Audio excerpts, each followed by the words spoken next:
आज का हमारा लेसन है हैड के मुतालिक। हैड गुज़श्ता सबक में था हैव और हैज, यानी प्रेजेंट में मौजूद।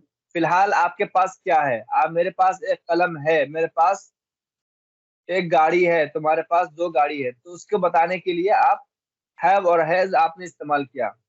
अब अगर किसी को पास्ट में बताना हो कि मेरे पास कोई चीज थी, माजी में, गुज़श्ता वक्त में मेरे पास कोई चीज थी, तो उसके लिए क्या इस्तेमाल होगा? हैड।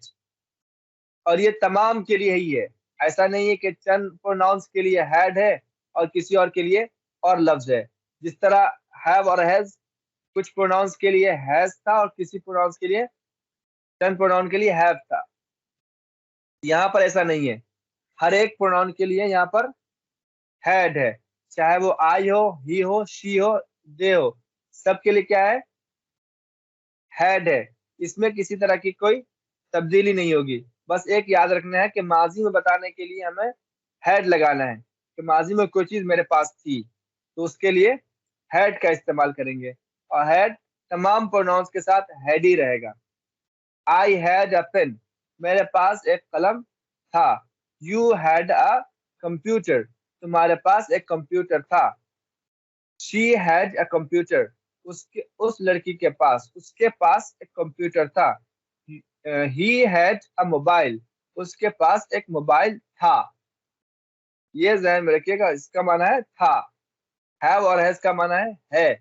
मेरे पास है, मेरे पास नहीं है, तुम्हारे पास है, तो उसके लिए हैव और हैज। यहाँ पर था, मेरे पास था, कोई चीज मेरे पास थी, तो आई हैड, यू हैड, ये इस्तेमाल करेंगे। बिल्कुल आसान कायदा है। इसमें आपको प्रोनाउंस की तब्दीली की कोई जरूरत नहीं है कि किसी प्रोनाउंस के साथ हैड लगे और किसी और के साथ कुछ और लगे, ऐसा नहीं है। तमाम प्रोनाउंस के साथ हैड लगेगा, बिल्कुल सिंपल कायदा है। और नेगेटिव में नो लगाएंगे, जैसे पहले बताया। हैव और हैज में जिस तरह नेगेटिव में नो लगाते हैं। I had no pen, you had no pen, she had no pen, उसके पास कोई कलम नहीं था, मेरे पास कोई कलम नहीं था। ठीक है, I had no pen, she had no pen. तो ये हो गया आपका नेगेटिव। इंट्रोगेटिव बनाने के लिए had I a pen, same है हैव और हैज की तरह। हैड आई अ पेन, क्या मेरे पास एक कलम था? हैड आई नो पेन, क्या मेरे पास कोई कलम नहीं था? वाई से अगर बनाना हो तो why had I a pen, why had I a pen, मेरे पास एक कलम क्यों था? Why had I a pen, why had you a pen, why had he a pen, why had she a pen, उसके पास एक कलम क्यों था? Why had she a pen, उसके पास एक कलम क्यों था? Why had she no pen, उसके पास कोई कलम क्यों नहीं था? ये आज का पूरा कायदा है। यहाँ पर चंद चीज समझ लीजिए। नो और नोट, नो और नोट, जब नो बोलते हैं तो इसका मतलब कोई नहीं, मेरे पास कुछ नहीं है। ये हो गया नफी आम, बोलते हैं इसको, नफी आम। आई हैड नो पेन, मेरे पास कोई कलम नहीं था। आई हैड नो पेन, मेरे पास कोई कलम नहीं है। अगर सिर्फ बोलना मेरे पास कलम नहीं है, सिर्फ ताम, नफी ताम बोलते हैं कि बस पर्टिकुलर नफी करनी है, तो उसके लिए क्या बोलते हैं? नोट। तो बोलना मेरे पास कलम नहीं है, तो नोट इस्तेमाल करेंगे। ठीक है, अगर कोई नहीं है, बिल्कुल मुकम्मल नफी करनी है, तो उसके लिए नो का इस्तेमाल होता है। अगर सिर्फ नफी करनी है तो उसके लिए नोट का इस्तेमाल होगा।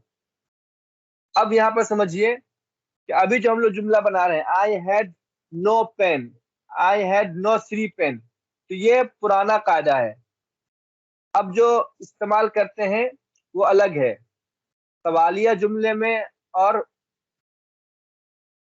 मनफी जुमले में, यानी निगेटिव और इंट्रोगेटिव सेंटेंस में अलग से इसका जुमला बनता है।